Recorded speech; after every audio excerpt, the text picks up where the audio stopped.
My name is Avinash, and I'm going to take you through VPC creation process in this video. All right, so VPC stands for Virtual Private Cloud. So that's the first step for any project implementation. On top of that VPC only, we are going to launch EC2 instances, databases, or any other resources. Right. So when you navigate to VPC, you can find one default VPC in each and every region. So this default VPC comes with multiple subnets, but the problem is all subnets are public subnets. That means all subnets are internet facing. So it's not recommended to run our databases or web servers or application servers in the internet facing subnets. So that's the reason we always prefer to create a default VPC and we run our resources within the default VPC. So now I'm going to create a VPC with multiple public subnets and private subnets. Public subnet resources are going to be internet facing resources.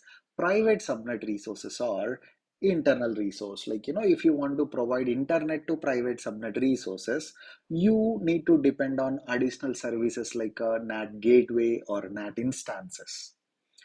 All right. So for VPC creation, you click on create VPC.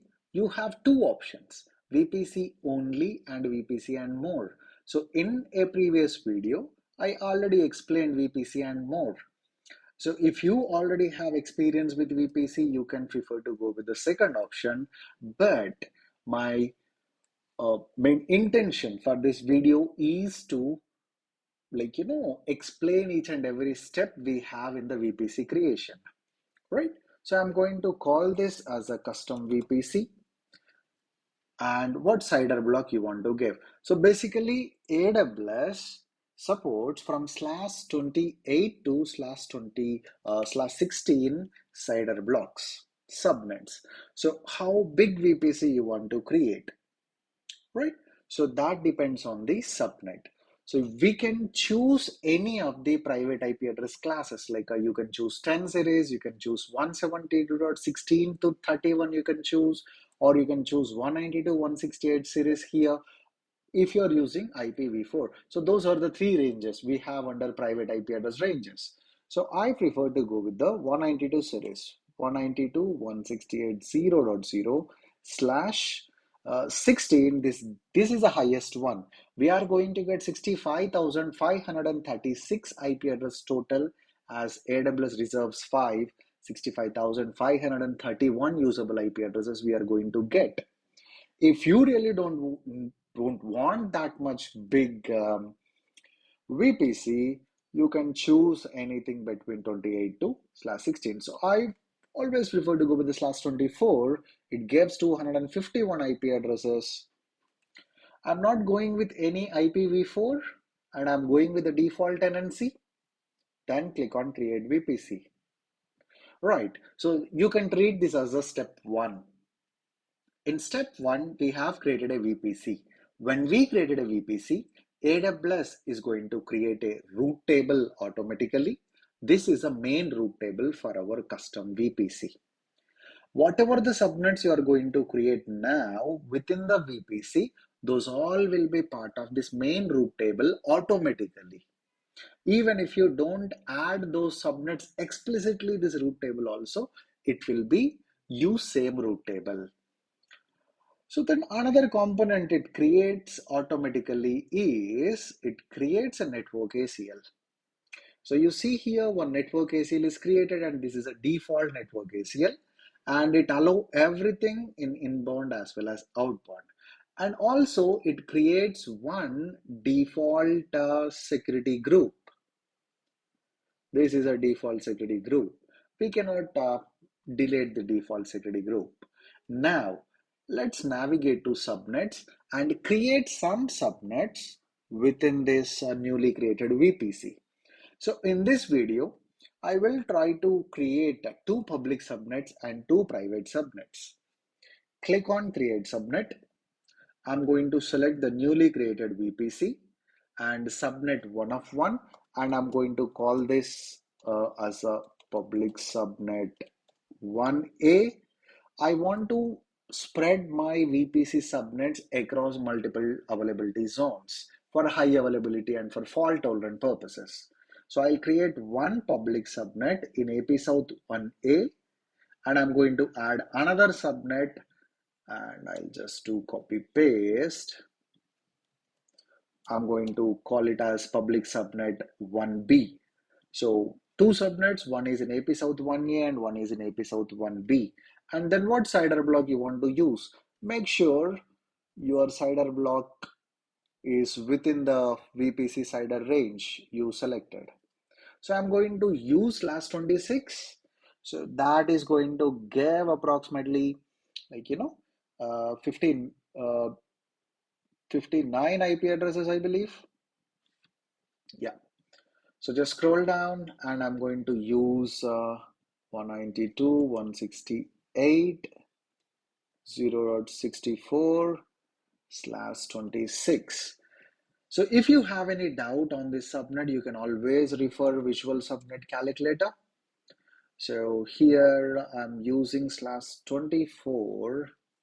Now I'm making four parts, right? Four subnets, four allocations. So we are going to get 62, right? Now 62, as you know, AWS reserves 3, so 59 we will get. So two public subnets, and I'm going to create two private subnets. And private subnets also, I'm going to spread across AP South 1A as well as 1B. And for this, I'm going to give name as private subnet 1A and IP address 192.168.0.128/26. All right, so then another private subnet, I'm going to call it as a 1B and CIDR range 192.168.0.192/26. All right. So I'm allocating all the available IP addresses to these four subnets for the VPC. Right, so four subnets got created. These are just subnets. We haven't added this to any root table and we don't have internet gateway for now. So now navigate to internet gateway and create an internet gateway associated to our custom VPC. Treat this as a step 3. Create internet gateway. So you can call this as custom VPC IZW. Then scroll down, create internet gateway, and we just created, we haven't attached it to yet. So it's in detached state. Go to actions, attach to VPC, select the VPC, and attach internet gateway. All right. Internet gateway is attached, and remember, one VPC supports only one internet gateway at a time. If you create a new one and if you try to allocate it to any of the existing VPC, it won't. Why? Because my existing VPCs already have internet gateways. So now third step also completed. Now the fourth step and the important one, navigate to root tables. As I told you, when we create a VPC, we are going to get a root table automatically. That's a main root table. So if you navigate to this root table, whatever the subnets we created, it's not added explicitly, but you see here, these are automatically part of the main root table. So even if you don't add it explicitly here, it's going to use this main root table. And if you observe the roots, we have a local root. Local root is created to enable communication between these subnets. All right, so now I'm not going to use this main root table. I'm going to create a root table for public root and another one for private root. So navigate to root tables, click on create root table, and I'm going to call this as public root. I'm going to create this in my custom VPC. Click on create root table. Now, public root code created. What I'm going to do here is I'm going to add both the public subnets to this public root, and I'm going to add a root via internet gateway. For that, navigate to subnet associations, edit subnet associations, select both the public subnets, save associations. All right, that's not sufficient. You must add an internet gateway, so then only these subnet resources can access internet. Navigate to routes, edit routes, add route. So I'm going to allow all the traffic via internet gateway. Whatever the internet gateway associated to our VPC, that will populate here. Select that, click on save changes. All right, so now our public route is ready. And what about the private routes? So private subnets is now part of the main route table. If you want to, you can continue. Why? Because private route have only local route. But if you want to maintain some segregation, right? So you can create route table for private one as well. Select the VPC, then create route table. Now navigate to subnet associations, edit subnet association, select the both private subnets, save associations. All right, so now both private subnets are part of private route table that have only local route that enable internal communication. And private route, public route have two public subnets, so that have a route via internet gateway. So that means these two subnets can communicate. We can communicate to the resources via internet, or it can access internet. When coming to private route, we don't have any resource to provide internet. So if you want to get connected to private root resources, private subnet resources, we need to depend on jump server or bastion host. Now, one optional step, that whatever the resources you are going to launch in public subnet, so it need a public IP address. So for that, you can choose the public subnets and you can enable the public IP address for that. So edit subnet settings, enable auto assign public IPv4, then save. That's for one subnet. Let's do same for another subnet as well. Edit subnet settings, enable auto assign, click on save. Whenever you are launching an EC2 instances in these public subnets, you manually no need to edit the public IP address settings. That might save you a little time. Right now, for test this, let's navigate to EC2 and let's launch a couple of resources within this custom VPC. I'm navigating to instances, launch instance. So this is a new instance creation wizard. So you give a name.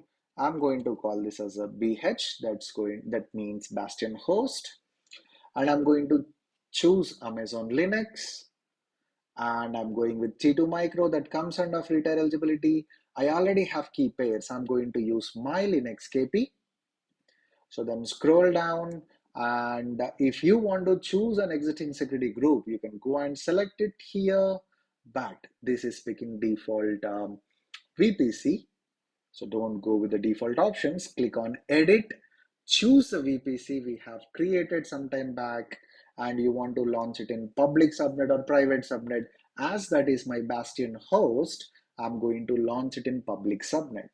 I'm going to select public subnet 1A, and you say this auto assign public IP address is set to enable automatically, and you don't find any subnets. Why?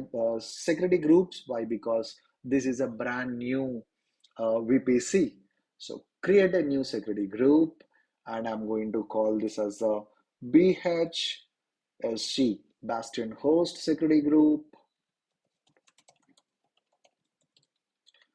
So then what are the ports you want to open? I'm going to open port number 22 to my IP to only from my connected network I can get connected to it. That's a secured option.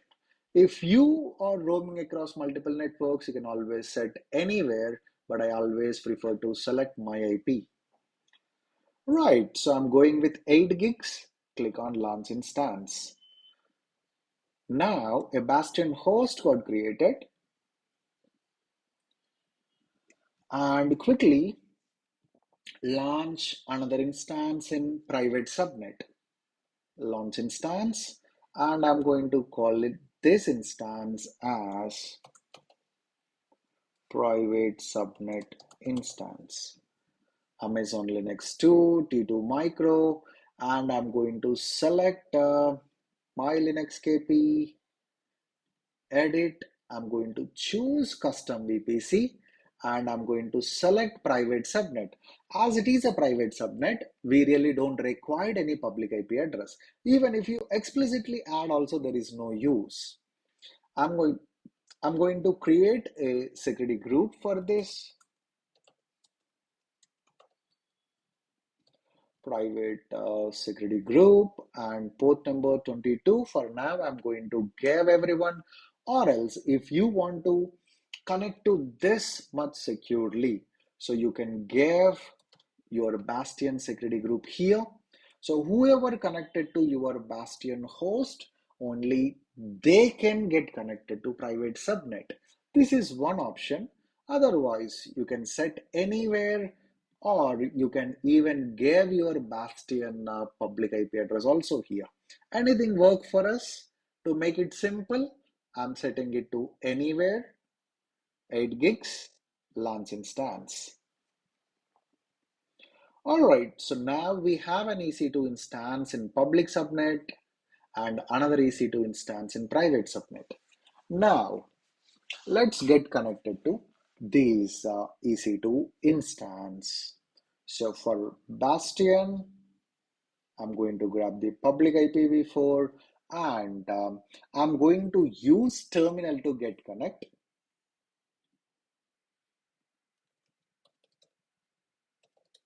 So I have all key pairs in this location, and I'm going to take SSH-I. My Linux KP is the one I have associated to this instance, EC2-user. Then given that instance public IP address, type yes, and it's saying bad permissions. It's fine. So you just need to give chmod 400 my Linux KP. That will fix the issue. Now let's get connected to this instance. Now you can see we got connected to this public subnet EC2 instance from local laptop. All right, so that means this EC2 instance is a public facing one. That's the reason I'm able to get connected to this from my local laptop. All right, so now what about the private subnet one? So now I'm disconnecting from my Bastion host. Let's try to get connected to this private subnet instance from my local laptop directly. Obviously, it won't work. SSH-I, my Linux KP, EC2-user @ and you give the private subnet instance IP address. It will try to connect, and it's going to fail. So then how we can get connected to it? So the option is you first get connected to Bastion host. From Bastion host, you get connected to then your private subnet. How communication will happen? You remember we have a local root in all the root tables of our custom VPC. That local root will enable communication between our all VPC subnets. But one important thing here, once you connected to public subnet, this is our jump server or Bastion host. So we need to have the key pair to get connected to our private subnet. So you have multiple options. You can SCP that key pair to this public subnet EC2 instance, or easiest option is where exactly you have the key pair, copy that key pair. So this is the key pair I have associated to my private subnet instance. So copy this key pair information and create a file in your jump server. Then by using that file, we can get connected to it. So let's modify it. So I'm using a text editor to open this file. All right, so let's copy this and I'm going to create a file in my jump server. My linuxkp.pem is a file name. Press I to go to insert mode, and I have pasted everything, colon WQ. So if you give ls, you can see the required PEM file is created or copied to my Bastion host now. Again, we might get permissions, bad permissions error. So chmod 400 my linuxkp.pem will fix that issue. So now take an SSH from our Bastion host to private subnet 1. All right, so then ec2-user gave your private subnet instance private IP address here. Then enter, you type yes, and you see here we got connected to our private subnet instance. So the proof is the private subnet instance IP address is 0.184, and you can find same here 0.184. Right, if you want to test, you can give host name, the same will display here. Also, let's quickly verify one thing. Do we have internet within this machine? Let's give a try to wget.google.com. You see here it's connecting to google.com, it's connecting, and it won't happen. Why? Because this is a private subnet EC2 instance. We don't have any resource like a NAT gateway or NAT instance to provide internet to this private subnet resources. That we will discuss in the continued video. All right. So, but our public subnet 1, if we give wget.google.com, you see it connecting and it's connected. So it just downloaded that index.html. That's what wget will do. All right. So that's how you can create multiple public subnets, multiple private subnets for your VPC. That's it for this video, guys. Thanks for watching.